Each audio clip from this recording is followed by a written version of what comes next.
Could a creature built for the open ocean survive the jaws of a freshwater terror? What happens when a leathery shield meets a skull of pure bone and teeth? Today, we're diving into an epic tale, not just of two colossal prehistoric reptiles, but of two entirely different worlds colliding. We're pitting the gentle giant of the seas, Archelon, against the riverine nightmare, Sarcosuchus.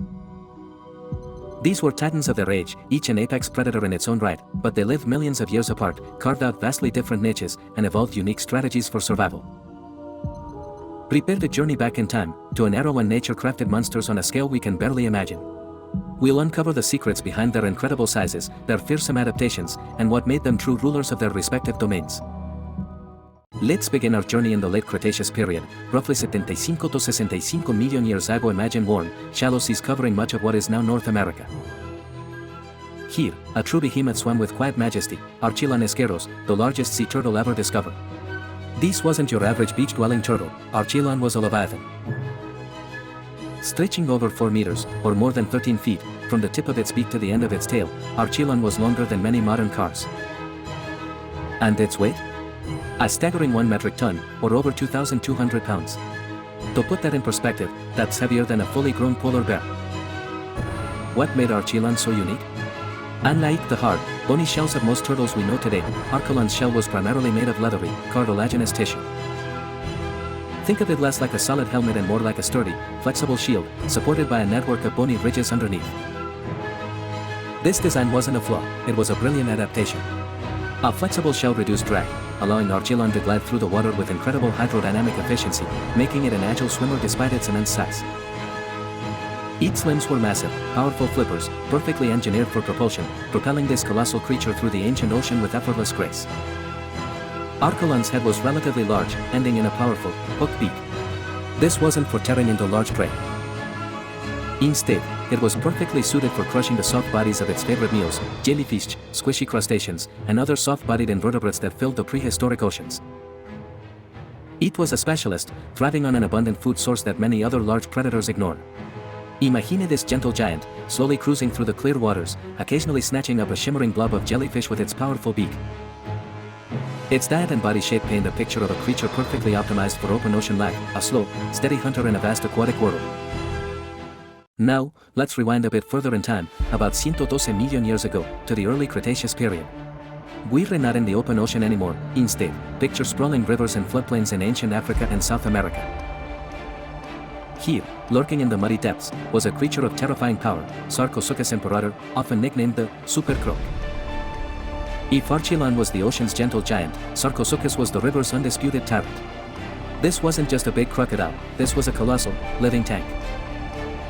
Estimates place Sarcosuchus at an astonishing 11 to 12 meters, or 36 to 40 feet in length. That's longer than a school bus. Its weight could reach up to 8 metric tons. To wrap your head around that, imagine a creature as long as 3 small cars lined up, weighing as much as a fully loaded garbage truck. This immense size wasn't for elegance, it was for raw, brutal power. Sarcosuchus was built for dominance.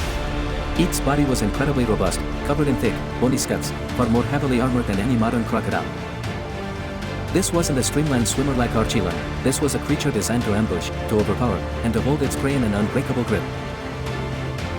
Its skull alone was massive, stretching up to 1.8 meters, or nearly 6 feet long.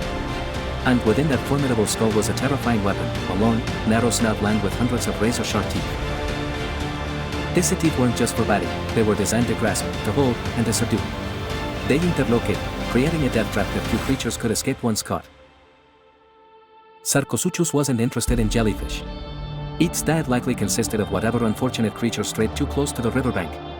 These included large fish, other vertebrates, and even dinosaurs that came to drink from the ancient rivers.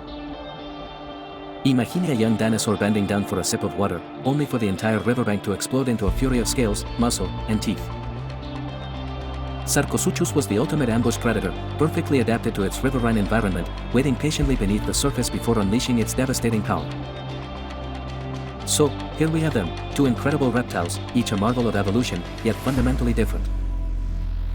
Archelon, the marine specialist, optimized for navigating the vast open ocean, with its flexible shell and flippers, gracefully gliding in search of soft-bodied prey.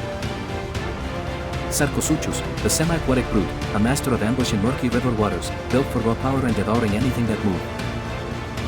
Their evolutionary paths diverged sharply due to their environmental specialization. Archelon was the ultimate pelagic animal, living its entire life in the ocean, a symbol of aquatic efficiency. Its adaptations allowed it to exploit a niche in the marine food web that other large predators couldn't, or wouldn't, touch. It was a testament to how even the largest animals can thrive on seemingly insignificant food sources. Sarcosuchus, on the other hand, was an epitome of freshwater terror. It was a creature that dominated its ecosystem through sheer size, strength, and an almost unparalleled ability to ambush and overpower its prey. Its armor and massive jaws were tools of unparalleled predation in its specific habitat. This highlights the incredible diversity of life that flourished during the age of dinosaurs. Both creatures represent distinct pinnacles of reptilian evolution, showcasing how different pressures can lead to wildly different, yet equally successful, designs. Archelon might have looked alien to a Sarcosuchus, and vice versa, yet each was perfectly calibrated for its world. While a true clash between these two titans never happened, their existence shows us the mind-boggling scale and variety of prehistoric life. Archelon, with its streamlined body and specialized beak, was a testament to graceful power in the ocean. Sarcosuchus, with its massive jaws and armored hide, was a living engine of destruction in the rivers. They stand as enduring symbols of Earth's ancient past, reminding us of the incredible diversity and fearsome power that once roamed, or swam, our planet.